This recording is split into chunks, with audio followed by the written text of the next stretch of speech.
Hi guys, and welcome back to my channel. In this video, we're going to derive the kinetic energy of monoatomic ideal gases.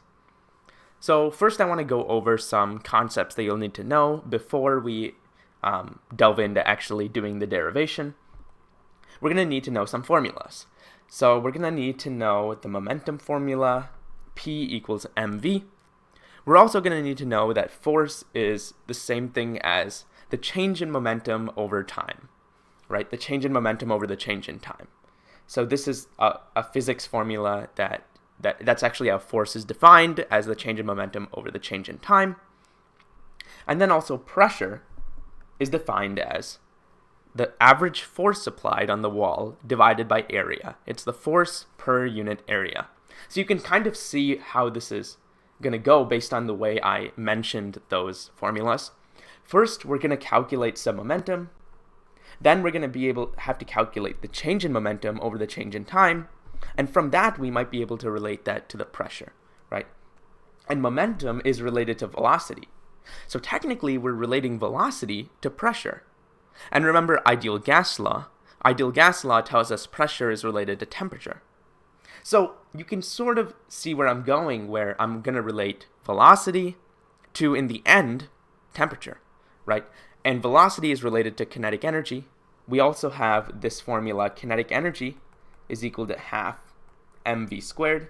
You're also going to need to know this formula. So if I relate velocity to temperature, I'm actually also relating kinetic energy to temperature. So you can see how all these formulas could come into play, where I might end up with the relationship between kinetic energy and temperature, and that's exactly what I want, right? And the next thing we're going to need to know is some basic vector notation.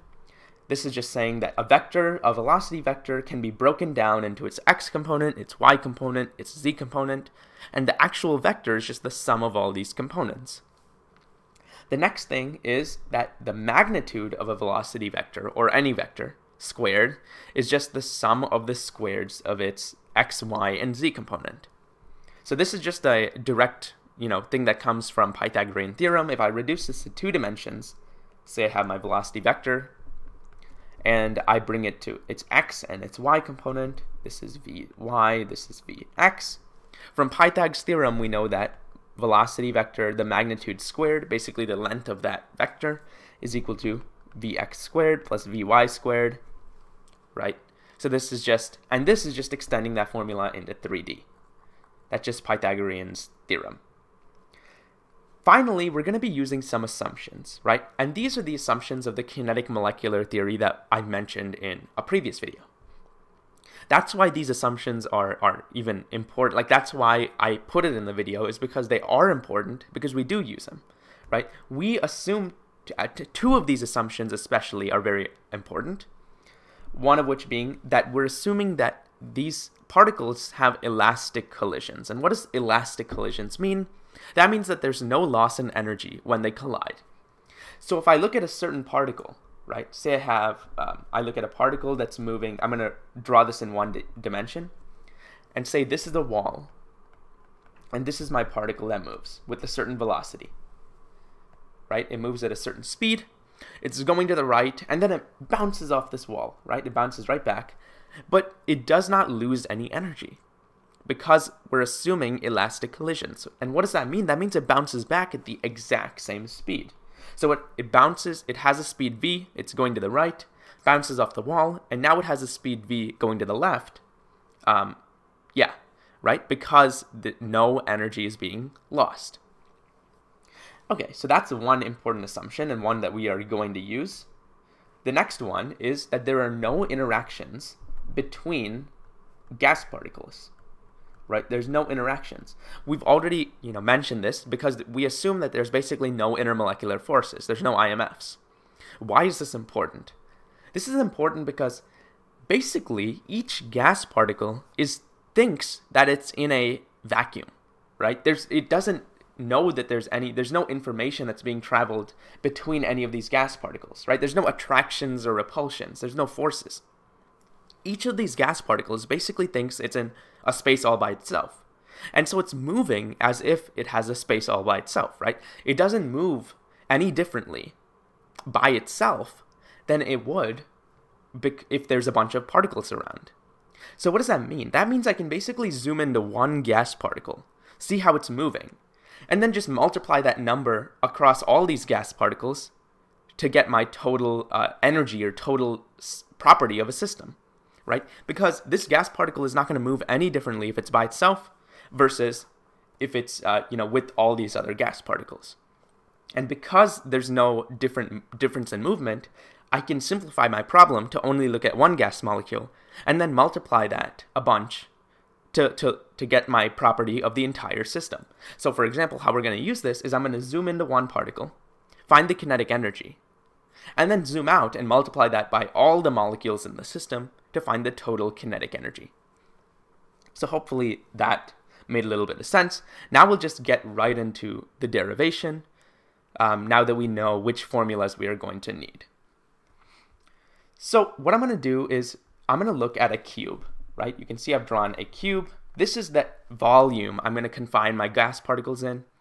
And I can take whatever information I learn about my cube and relate that to any system, right? Because I'm just taking a simple system, and I can take whatever information I get and use that information for any different, volume. But since a cube is easy, I'm going to pick a cube. And I've denoted the side lengths as A. Now I'm going to pick one gas particle. I'm going to look only at one gas particle, and I'm going to simplify this even further. I'm going to simplify this into a one-dimensional problem where this I'm only going to look at the Vx component. Remember how I said I can look at each of these different components and break the velocity vector down? I'm only going to look at the Vx component of my velocity. So I'm going to draw this as a one-dimensional problem where I have a gas particle confined between two walls, right? But it's only moving in this sort of x direction. And the distance between two walls, remember, because my cube, it's a cube, and I've denoted my side length as A, is just going to equal A, right? So now let's look at, now I want to see this gas particle is moving to the right at a speed Vx. And remember what I said about elastic collisions? It's going to go hit this wall, hit this right wall, and bounce right back at the same speed Vx, but to the left. So what can I do? I can calculate my change in momentum, right? Because change in momentum is just mv. Momentum is a vector, that's mv, right? So what I can do is I can calculate my change in momentum, and then I just need change in time, and I can calculate my force. So let's do that. What is my change in momentum? My momentum at the beginning, right, it's moving to the right at a speed Vx, is going to be mvx. So my momentum initial is going to be m times vx. What is my momentum final going to be? It's going to be m times negative vx. Why is it negative vx? Because now it's moving to that same speed vx, but to the left. So the velocity vector is actually negative. Now if I take my change in momentum, and now we got to be careful because this is the change in momentum of the particle, right? So my change in momentum of the particle is equal to negative mvx. That's my final momentum minus my initial momentum of mvx, which gets negative 2 mvx, right? Okay, so now we've calculated the change in momentum of the particle. We can calculate the change in time. The change in time we want to look at is the time it takes from the particle to get from one end of the box to the other end of the box, right? Because that's sort of how we're denoting average force. We need to find the time it takes to go from the left end to the right end, or the right end to the left end. But it's always moving at the speed vx. And remember, the distance it has to move is the same thing as a, right? So what is time, right? The delta time is equal to the distance it has to move divided by the speed, a over vx. So now we can find the force on the particle. Force on the particle is equal to the change in momentum of the particle divided by the change in time, which is equal to negative 2 mvx divided by my change in time, which is a over vx, which equals negative 2 mvx squared over a. Okay, but now we have a negative sign, and why is there a negative sign? Like, pressure eventually should be positive, and pressure just force over area, so there shouldn't be a negative sign, right? But remember, this is force on the particle. And by Newton's third law, we know that if the particle gets a force of this, by the wall, that means the wall gets a force opposite of this, right? The force of the wall on the particle, this is Newton's third law. For every action, there is an equal and opposite reaction. Force of the wall on the particle is equal to negative force of the particle on the wall. We have the force of the wall onto the particle, that's this guy. But we want force of the particle on the wall, right? So we want to take negative of this. So the force on the wall is equal to 2mvx over a. Now remember, we can relate the pressure, this should be vx squared. We can relate the pressure to the force. So pressure is just force on the wall divided by area. And what is the area it's hitting? So we got to be a little careful. It's not only hitting the right wall, it's also hitting the left wall. So we have this area here, and the area of that right wall is a squared because it's just a square wall and it has side length a. But the area of the left wall is also a squared. So it's hitting both of these walls, so we have to sum up the area. So the total area is 2a squared. So we want the force on the wall divided by 2a squared, which is equal to 2mvx squared divided by a, right? This is your force divided by 2a squared, which gets us 2mvx squared over a cubed, mvx squared over a cubed. But now we want to notice something. What is a cubed? A cubed is the volume of the box, right? Because this is a cube box. So if I multiply all the a's together, I get the volume. So pressure is just mvx squared over volume. Okay, so that's interesting, right? This is the same thing as saying PV equals mvx squared for this one particle. Now I want to sort of take this into the bigger picture, because remember how we said, because there's no interaction between gas particles, I can look at my small particle, and now I can take this information that I have and extrapolate it into the bigger picture, because there's no interactions. So let's do that, right? Let's use this formula and sort of extrapolate it into the bigger picture.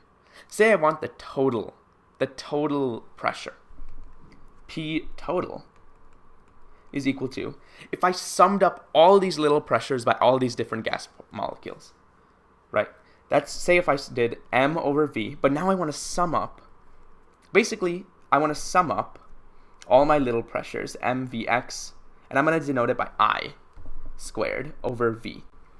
And I is just an index that tells me what particle I'm looking at. So I want to sum up from I to n, or 1 to n, where n is the number of particles I have in my system. All I'm doing is I'm taking all these little pressures and adding them up from every gas molecule in the system. Okay, so now what does this get me? I can also write this as m over v, where m is like my total mass, right? Because I'm basically adding up all these different masses, right? Or I can, instead of doing this, sorry, that was a bad idea. Instead of doing that, what I'm going to write is I'm going to say that my pressure total, I'm going to write my pressure total as m over v times basically the sum of all my vxi squareds, right? How else can I write this? The sum of my vxi squareds can also be denoted as the average vx squared, right, times n. Because the average vx squared is just the sum divided by n. So if I multiply that by n, I get the total, or this total sum. So what we should get is my pressure total is equal to m times n over v times my average vx squared. Okay, so this is the formula we want to end at. This is important. This came from relating my small picture idea, right? My small picture idea was this guy. And this is my big picture idea. And all I did right? You can see all I've changed is I changed from Vx squared to n times the average value of Vx squared. Because the entire idea of average value is that it's just the average, right? It's the sum of all of them divided by n, divided by the total number.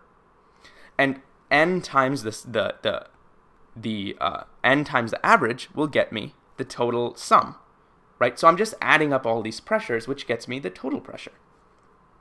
Okay, so now we're going to use another important idea, right?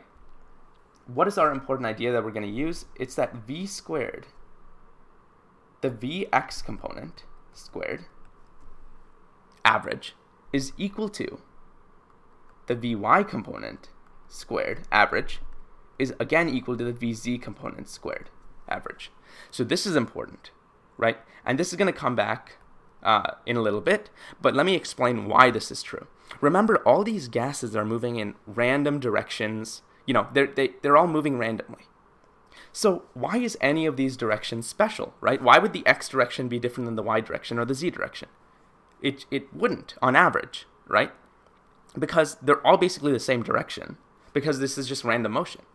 So on average, all of these guys should be equal, and we're going to use this. So if I wanted to do something like the sum of the average Vx squareds plus Vy squared plus Vz squared, right? This is just the same as 3 times average of Vx squared. Why? Because these guys are all just equal to Vx squared. So you can see something interesting that's happening is we have these things that are basically equivalent on average, right? Vx squared is basically equivalent on average to Vy squared is basically equivalent on average to Vz squared, because these directions are arbitrary, right? It doesn't matter because they're all moving in random directions. So this is going to come back later. First, I want to talk about the kinetic energy formula. So we have this, to go back a little bit, we have this pressure, total. Now we want to relate this to kinetic energy, right? So what is kinetic energy? Kinetic energy, as I said above, is half mv squared. But now we're talking about the system of particles, right? So what does this tell? How can we change this equation to work with the system of particles? This is equal to half times the total mass. What is the total mass? The total mass is just the mass of every particle times the number of particles in the system. So I'm taking the mass of one particle times the total number of particles. That gives me the total mass of the system. But now I have this v squared, right? What is my velocity of my system? Like, how can I say the velocity of my system? That's the same thing as just the average velocity of all the particles. So I'm going to take the average value of v squared, right? Velocity of my system is just the average of the velocity of all the particles in my system, basically, right? So how can I find this velocity of v squared? Remember, v squared, we said, remember that v squared is equal to vx squared plus vy squared plus vz squared. I said this earlier, this was the formula we would be using. So if I want the average value, right, average value of v squared is just going to be equal to average value of vx squared plus average value of vy squared plus average value of vz squared. Okay, so now you can see where what I was talking about a little bit earlier actually is useful for. We just figured this out. The sum of all these is just 3 times average value of vx squared. So average value of v squared is the same thing as 3 times average value of vx squared. Now I'm going to substitute this in. So kinetic energy is equal to half times m times n times 3 times average value of vx squared, which equals 3 over 2 m n vx squared, right? But then, let's go up at our pressure formula. If I move the volume to the other side of this expression, P times V equals m times n times Vx squared. We also have an m times n times Vx squared here. So we can just substitute that in, right? This is the same thing as here, P times V. So kinetic energy equals 3 over 2 times P times V. But remember, ideal gas law. What is this equal to? PV equals nRT, 3 over 2 nRT.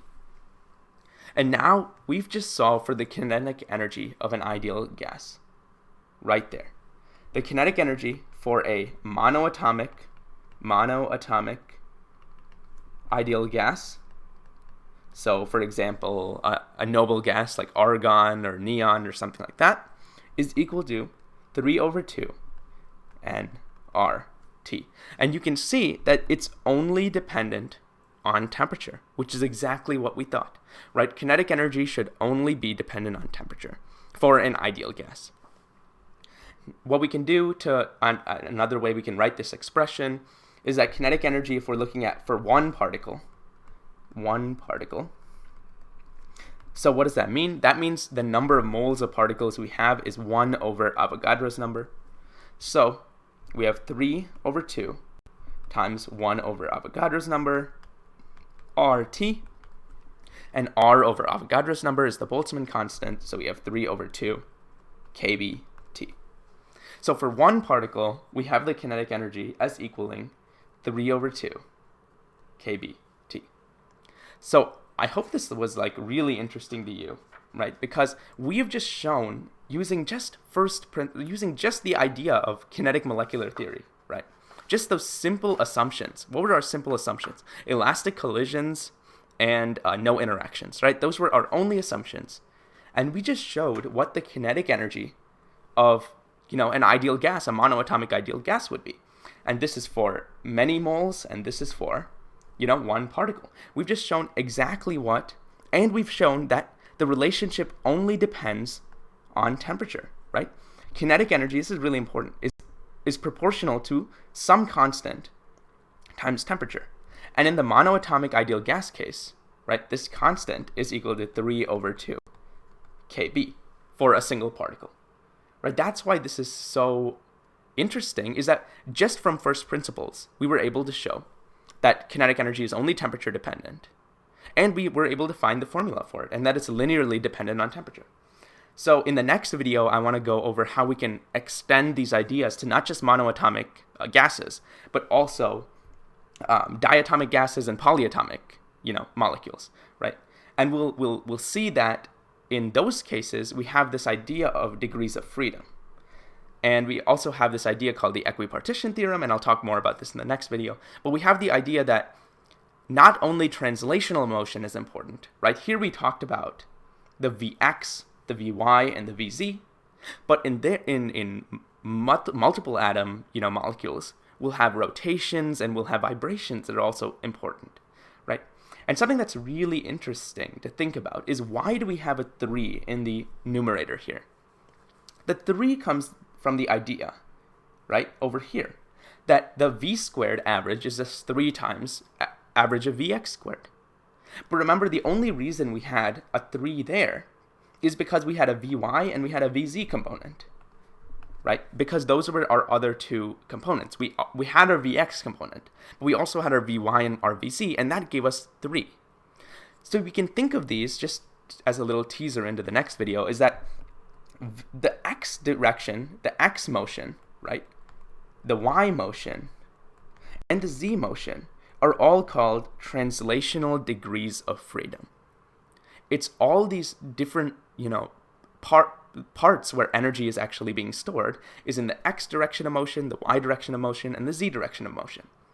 And when we have, more atoms in a molecule, there can be more degrees of freedom. And energy can be expressed in not just x, y, and z translational, but also in other ways. So that would change this multiplier here. And that's what I'm going to talk about in the next video.